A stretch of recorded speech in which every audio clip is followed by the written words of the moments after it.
Então, nesse momento, nós vamos dar início ao primeiro painel do ABCIP Summit 2024. E este painel terá uma fala de abertura com o tema Funding Além da Poupança. Para iniciar, então, os trabalhos, eu convido agora aqui ao nosso palco a Marina Gontijo, ela que é sócia da Oliver Wyman, vai falar um pouco sobre um estudo super interessante realizado em parceria com a ABCIP sobre o modelo do financiamento imobiliário em vários países e as questões que envolvem o mercado brasileiro. Vem para cá, Marina, bem-vinda.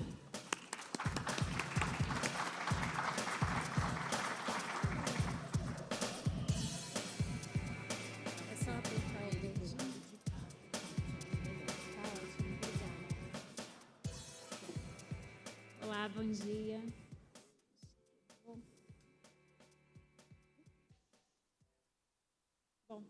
Bom dia. Como estava apresentando, aqui a gente vai trazer um grande resumo de um estudo que foi feito em parceria com a ABCIP, todos os associados, e a gente tentou ouvir uma boa parte do mercado aqui, né? Acho que muitos de vocês, inclusive, foram entrevistados, e a gente tentou um pouco trazer para onde que esse mercado está indo, muito em relação ao funding. Claro que pensando, né, no que a gente tem visto no panorama aí de poupança, LCI, e para onde a gente está indo, quais as alternativas. Para fazer esse estudo, além de tentar escutar todos vocês aqui, a gente também se baseou muito em um benchmark internacional. Então, a gente quis entender um pouco em outros países onde esse mercado cresceu muito rápido ou está em um patamar muito diferente do nosso, o que tem lá que possibilitou que isso acontecesse e que, eventualmente, a gente podia trazer aqui para o Brasil. Então, acho que aqui são dados que vocês já conhecem bem. Quando a gente olha, né, o mercado imobiliário no Brasil, de crédito imobiliário nos últimos 20 anos, a gente vê alguns momentos aqui de grande crescimento desse mercado.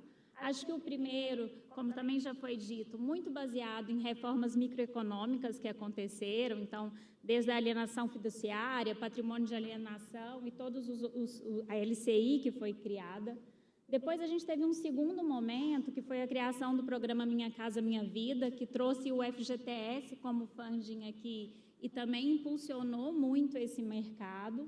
E por fim, deixa eu voltar aqui. Por fim, a gente tem esse terceiro momento, que foi aqui agora, já mais recente, em 2020 em diante, que foi por causa de condições macroeconômicas e outras condições que propiciaram muito esse crescimento, né? Acho que o Covid, a poupança aumentou muito, a taxa de juros caiu em níveis historicamente muito baixos e esse mercado conseguiu se impulsionar.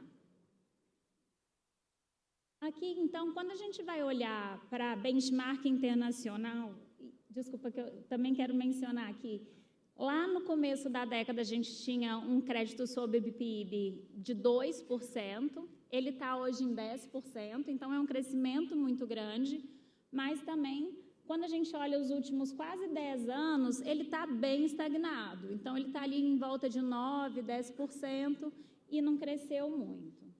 Para a gente olhar para outros países, nessa linha de entender o que tem fora do Brasil e por que esse mercado é muito mais desenvolvido em algumas economias do que no Brasil, a gente primeiro tem que fazer uma comparação que seja justa, né? Acho que aqui a gente sempre olha para países desenvolvidos e vê que o crédito sobre PIB lá está muito além do Brasil, mas a gente sabe que crédito imobiliário está correlacionado com o PIB per capita daquele país. Então, a gente também tem que olhar para países em que são um pouco mais comparáveis com o Brasil, que o PIB per capita, de alguma forma, está mais ou menos no nível do Brasil, mas que o crédito imobiliário sobre PIB conseguiu avançar muito mais. Então, acho que aqui há alguns exemplos, né? O Chile é sempre um exemplo, ele tem um crédito imobiliário ali na casa dos 30%, a Tailândia, 20%, e tem um PIB per capita muito parecido com o Brasil, África do Sul. E aí a gente quis olhar para esses países que a gente está chamando aqui de outlier positivos, que estão ali na linha do Brasil, mas com um crédito imobiliário muito mais desenvolvido, e os exemplos que a gente sabe que já são desenvolvidos há muitos anos, mas o que leva eles a ter esse patamar de 100% de crédito imobiliário sobre PIB, 80%, 120%, tá? Acho que a primeira constatação que a gente teve nesse estudo foi uma óbvia, né? É o preço do produto. Quanto menor o preço do crédito imobiliário, e aí a taxa de juros cobrada, mais profundo é esse mercado.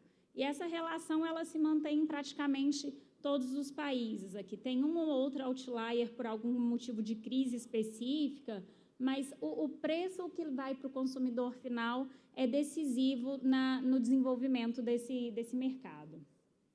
Além do preço, né? Então, o que faz esse preço ficar baixo? Aqui a gente foi tentar, de novo, olhar para evidências de explicações de como é que eu consigo abaixar esse preço para o consumidor final. O primeiro também, muito óbvio, é o custo do funding. Se eu tenho um custo de funding barato, mesmo eu colocando margens, custos, eu ainda consigo ofertar um preço baixo. E aí, o segundo, acho que já não tão óbvio assim, é um pouco da transferência de risco desse contrato para o mercado. E aí, essa transferência de risco de mercado, ela pode acontecer de diversas formas, né? Então, a gente vê, por exemplo, nos nórdicos, a gente tem lá muitos covered bonds, então, todo o risco de mercado é transferido para o investidor. A instituição que faz a originação daquele crédito, ela não retém o risco de mercado. Nos Estados Unidos, tem a securitização, que também tira boa parte desse risco de mercado dos originadores. Aqui no Brasil, a gente tinha, de alguma forma, né, tem ainda a poupança e o próprio FGTS, que, por limitar o preço do funding ali tem um teto, tira boa parte do risco de mercado das instituições aqui no Brasil também.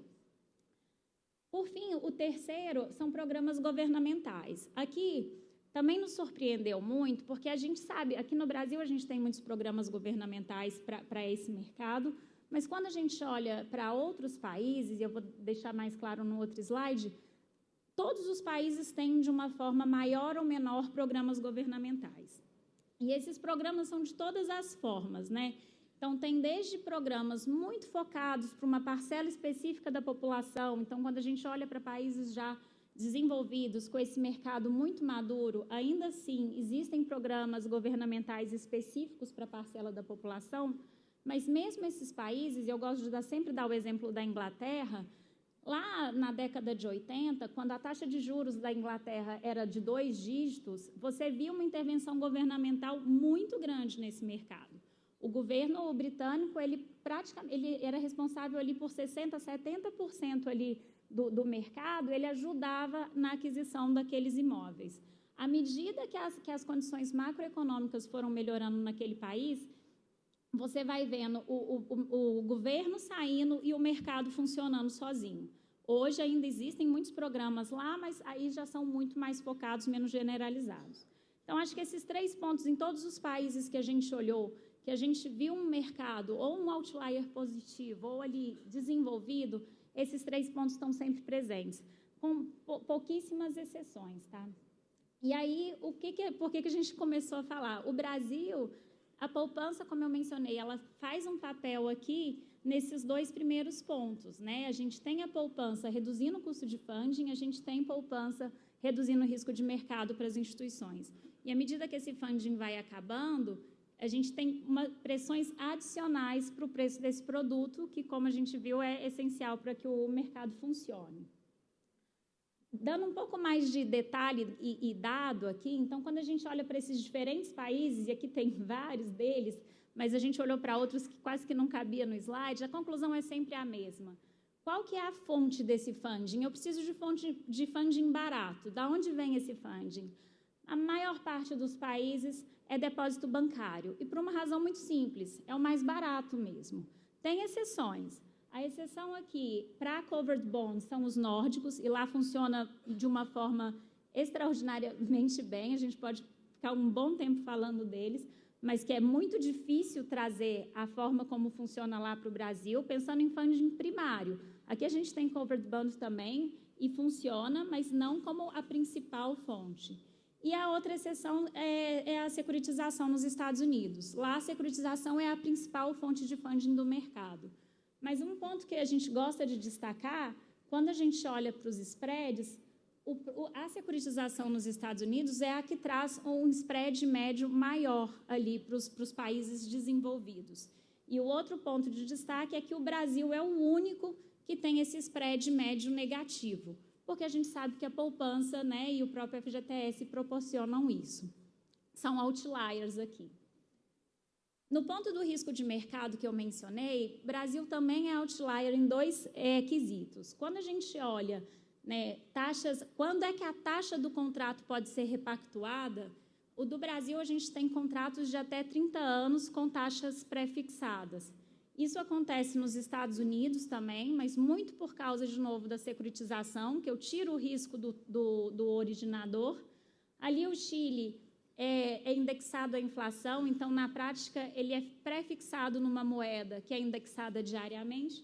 E aí, quando a gente vai olhando para aqueles outros países que a gente fala que são positivos, outliers positivos, a gente vê que esses prazos são muito menores. Os prazos dos contratos são tão grandes quanto, ou às vezes até maiores do que os 30 anos. É só a possibilidade de repactuar a taxa que é menor do que no Brasil.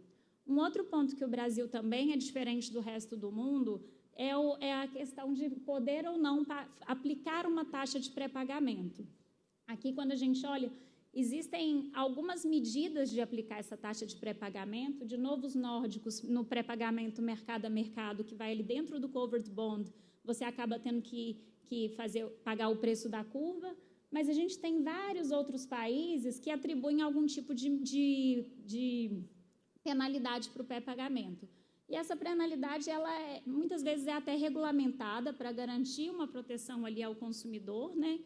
E aí, de todos os países que a gente olhou, os que não têm a possibilidade de pré-pagamento é o Brasil, a Colômbia, que tem um crédito imobiliário sobre PIB muito baixo, o mercado está estagnado há muito tempo, e o México. E o México também tem quase que um FGTS lá, que, de alguma forma, também protege os bancos desse risco de mercado. Ou seja, ou eu tenho algum mecanismo de proteger essas instituições, ou eu tenho uma tarifa de pré-pagamento que eu possa cobrar para os consumidores. E aí, de novo, aqui, só para também falar um pouco mais dos programas governamentais, como eu mencionei, a gente olhou para vários programas de vários países, existem, assim, todo tipo de programa.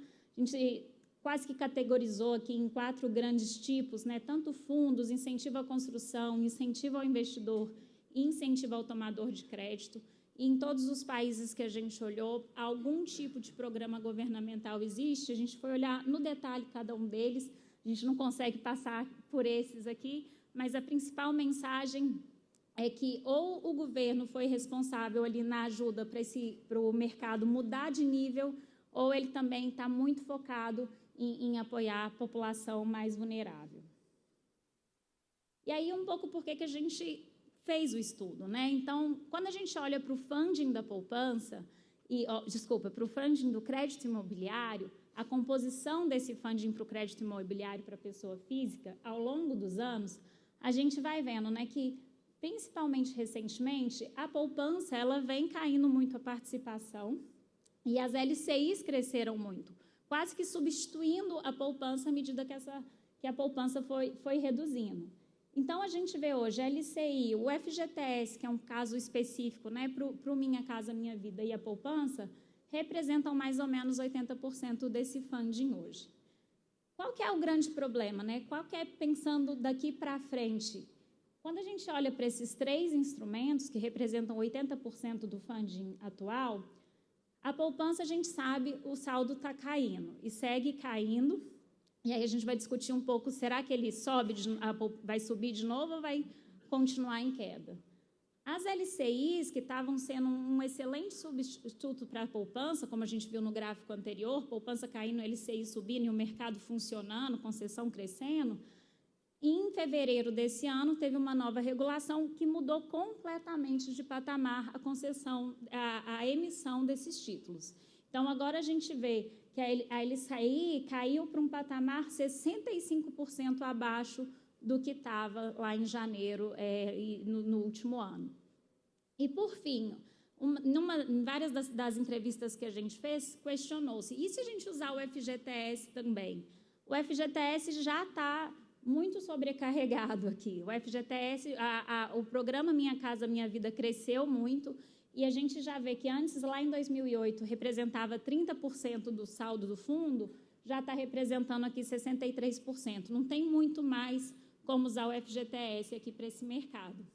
De fato, o que a gente vê que consegue expandir são as LCIs aqui, né?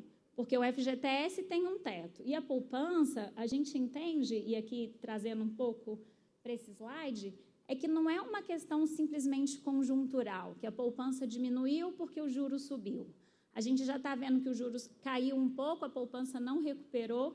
E quando a gente olha para a questão etária, quem são os poupadores no Brasil, a gente vê que eles estão muito mais concentrados na faixa ali de 40 para cima, principalmente 60 para cima, do que para os jovens. É difícil você conhecer um jovem hoje que vai pôr o dinheiro dele na poupança. Então, assim, ao contrário de outras vezes, e que a gente já teve essa discussão de que a poupança vai acabar e ela, de repente, ela retoma, dessa vez parece realmente diferente, porque é uma mudança do investidor.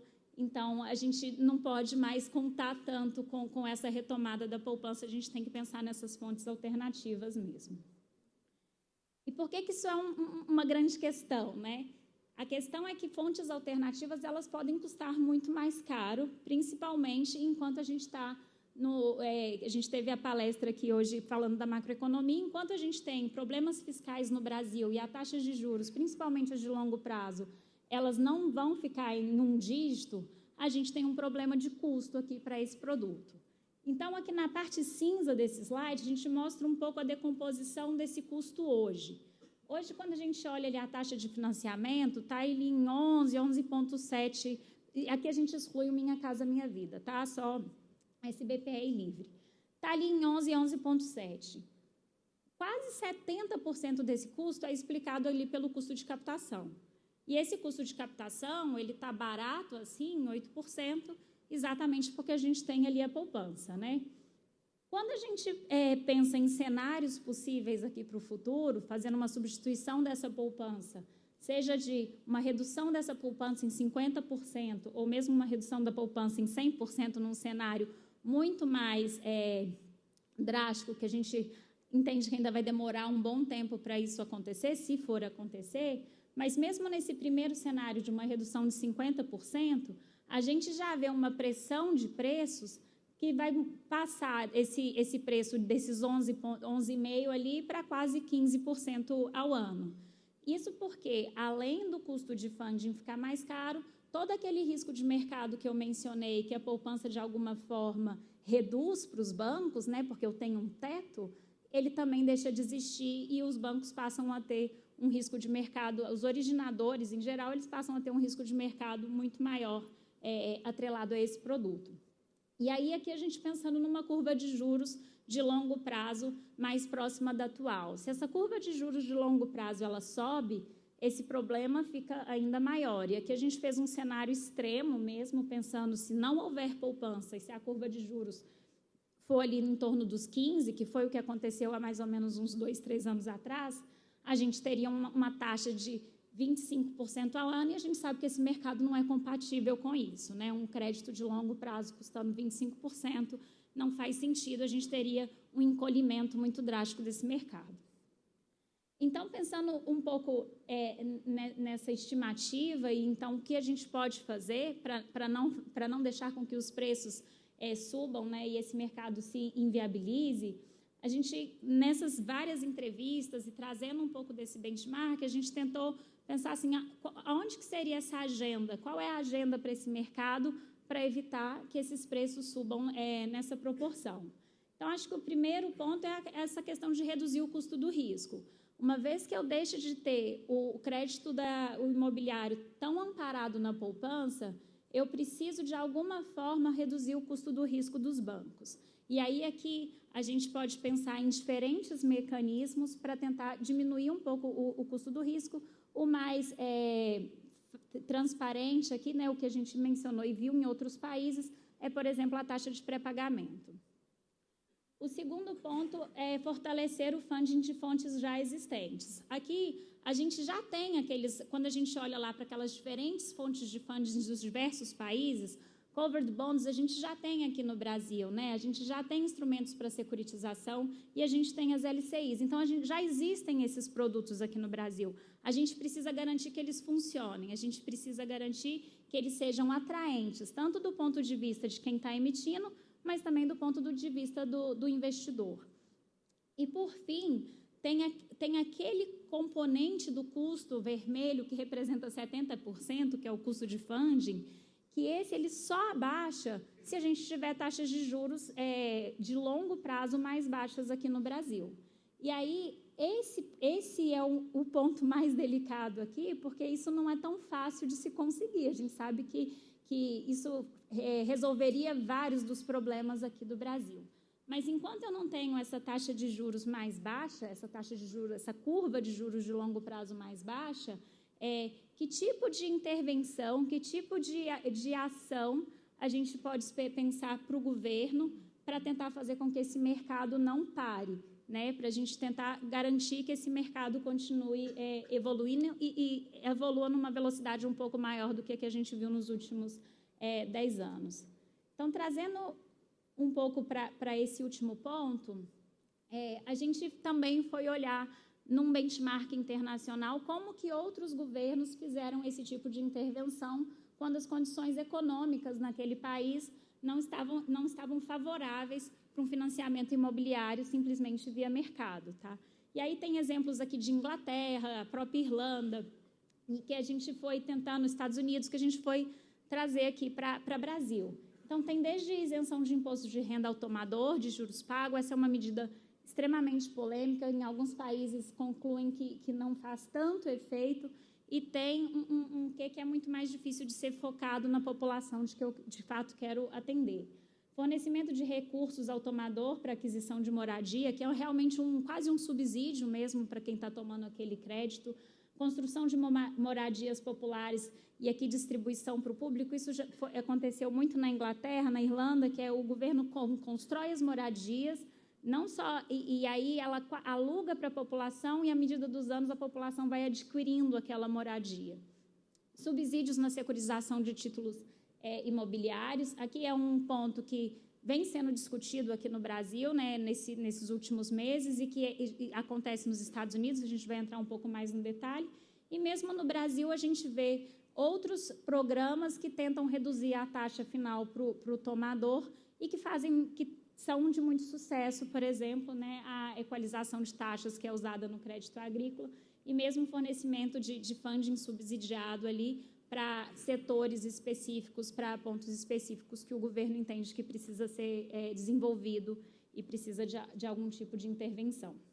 Aqui, de novo, esse é sempre pensando em se eu não tenho as condições macroeconômicas favoráveis e sempre dando uma questão de que, se eu tenho intervenção governamental, eu, com certeza, pioro um pouco a condição fiscal do país. Então, aqui a gente tem que pensar, se tem algum tipo de intervenção, eu preciso que ela seja a mais eficiente possível, que para cada valor investido do governo eu tenha um retorno maior possível. E, por isso, a escolha de qual a melhor política é extremamente importante.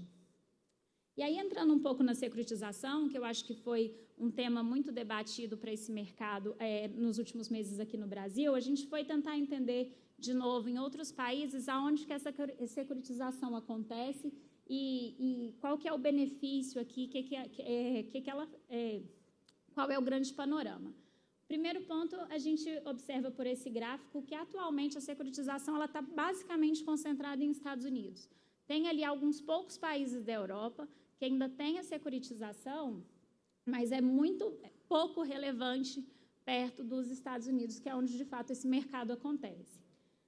Quando a gente vai olhar, então, para o que acontece com esses países, esse gráfico está bem poluído, eu vou tentar chamar a atenção nos pontos principais dele, a gente quis olhar, então, tá bom, vamos olhar para esses países que usam a securitização como uma fonte de funding muito importante. O que aconteceu com o crédito imobiliário sobre PIB aqui e qual que é o percentual de securitização utilizado? Aqui a gente vê vários períodos, né? Antes da crise de 2008, esse tipo de funding ficou muito popular, foi, inclusive, né, uma das razões da crise de 2008, e a gente vê o aumento do uso desse funding junto com um crescimento muito grande do crédito imobiliário em diversos países do mundo. Aí a gente teve a crise. Logo no pós-crise, o que a gente vê é o contrário. Aqueles países que tiveram um crescimento muito avançado no crédito imobiliário sobre PIB têm uma queda muito profunda nesse mercado, e aí o exemplo aqui, a gente vê na Espanha, Irlanda, que seguem com esse mercado caindo até hoje, quase 20 anos depois.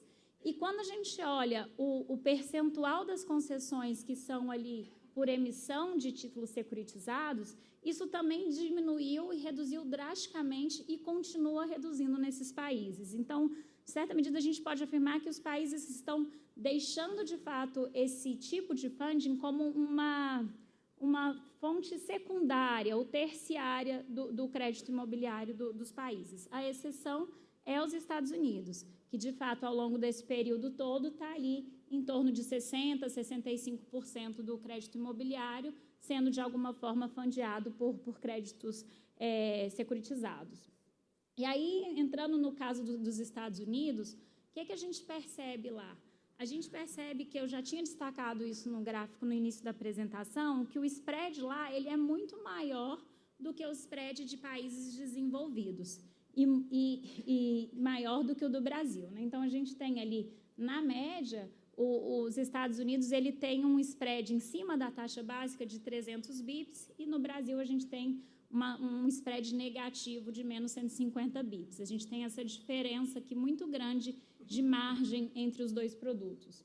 Por que isso acontece, né? Por que os Estados Unidos têm esse spread maior do que dos outros países? A gente entende que é muito devido à securitização, porque a securitização, apesar dela ter a eficiência de tirar esse risco do investidor e isso ter permitido com que o volume de players originando crédito imobiliário nos Estados Unidos seja muito grande, tenham muitas fintechs fazendo essa originação, eu tenho esse grupo enorme de players que eu preciso ter no mercado e eu preciso remunerar esses players para que essa securitização aconteça, né? Então, eu tenho o originador, eu tenho o agregador, as agências, eu tenho a indústria de securitização, todos os prestadores de serviços que vão fazer ali o servicing daquele crédito e, por fim, o investidor. Apesar desse spread muito alto, ainda assim, no mercado americano, para isso ficar de pé, a gente tem também o subsídio do governo. O governo ele atua em 2 pontos aqui. Ele atua tanto nas agências, que hoje são governamentais, desde a crise, né, quando teve a crise em 2008, essas agências elas iam quebrar. O governo interveio e assumiu essas agências, mas também o governo ele atua como investidor ali no mercado secundário. Ele garante liquidez para esses títulos. E isso, de certa forma, reduz muito o custo desses títulos. E aí, fazendo uma comparação muito rápida aqui com o Brasil, o que a gente vê é que lá nos Estados Unidos, mesmo com essa intervenção governamental, a gente tem esses 300 bips aí de spread. Aqui no Brasil, a gente tem hoje esse spread negativo, trazer isso aqui para o Brasil custaria muito caro. Então, pensando se o governo for querer intervir nesse mercado aqui, isso vai custar muito caro, porque a gente vai precisar remunerar todos esses agentes, e alguns deles ainda nem existem aqui no mercado brasileiro, que vão precisar ser criados, tá? Então, é uma solução que, talvez pensando em tamanho, pode não ser viável aqui. O título securitizado é ótimo, a gente já tem ele aqui, ele funciona e ele até vem crescendo. Ele, como solução de funding principal, pode não ser o mais barato aqui para o Brasil, pensando até no preço final, que é o que a gente quer diminuir, ou, no mínimo, manter. Bom, por fim, acho que passei aqui já do tempo, desculpa, por fim, acho que resumindo aqui em 3 grandes pontos, acho que o primeiro, a taxa básica de juros, ela vai ser essencial para a evolução desse mercado. A gente sabe que eu preciso de um preço razoável para esse mercado funcionar. Nesse cenário que a gente tem baixos saldos de poupança, a LCI parece ser o principal substituto aqui para a poupança, e a gente precisa garantir ter os mecanismos corretos para ela ser interessante, né, tanto para o investidor quanto para o emissor. E, por fim, esse modelo de securitização nos Estados Unidos, ele funciona há mais de 50 anos, ele tem um ecossistema muito grande ali por trás dele. Trazer ele para a realidade brasileira pode ser mais custoso que outras alternativas ali que a gente apresentou, que podem trazer o mesmo benefício ali da redução do preço para o tomador final. Acho que era isso. Muito obrigada.